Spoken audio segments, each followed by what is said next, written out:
চট্টগ্রাম নগরীর খুলশী এলাকায় বিএনপি ও জামাতে ইসলামী নেতাকর্মীদের মধ্যে সংঘর্ষের ঘটনা ঘটেছে।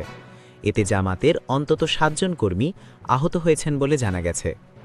মঙ্গলবার ২৭ জানুয়ারি রাত আনুমানিক ৯টার দিকে খুলশী এলাকার আম বাগানে এই সংঘর্ষ হয়। পরিস্থিতি নিয়ন্ত্রণে আনতে পরে পুলিশ ঘটনাস্থলে পৌঁছায়।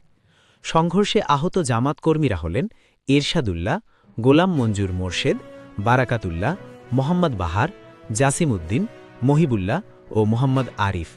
স্থানীয় বাসিন্দারা তাদের উদ্ধার করে নগরীর বিভিন্ন হাসপাতালে ভর্তি করেন। আহতদের মধ্যে কয়েকজনের অবস্থা আশঙ্কাজনক বলে জানিয়েছেন চিকিৎসকরা।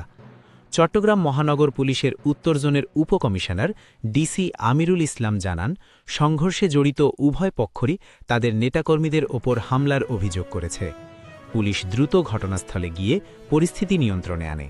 তিনি বলেন, রাজনৈতিক দলগুলোর কাছ থেকে দায়িত্বশীল আচরণ প্রত্যাশা করছে পুলিশ।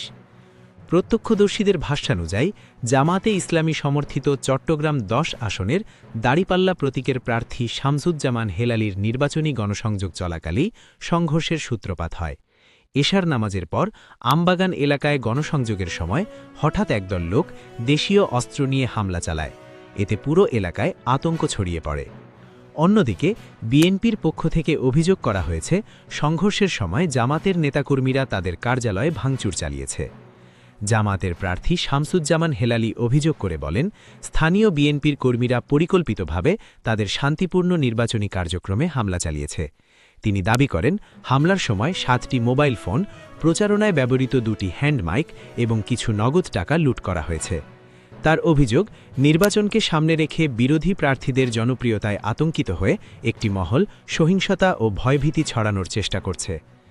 সংঘর্ষের পর আমবাগান রেলগেট এলাকায় কিছু সময় উত্তেজনাপূর্ণ পরিস্থিতি বিরাজ করে। খবর পেয়ে খুলশী থানা পুলিশ সেখানে অবস্থান নেয়। তবে এ ঘটনায় এখনও মামলা হয়েছে কিনা বা কাউকে আটক করা হয়েছে কিনা সে বিষয়ে পুলিশ আনুষ্ঠানিকভাবে কিছু জানায়নি। এ বিষয়ে জানতে চট্টগ্রাম ১০ আসনের বিএনপির প্রার্থী সাইদ আল নোমানের সঙ্গে একাধিকবার যোগাযোগের চেষ্টা করা হলেও তাকে পাওয়া যায়নি।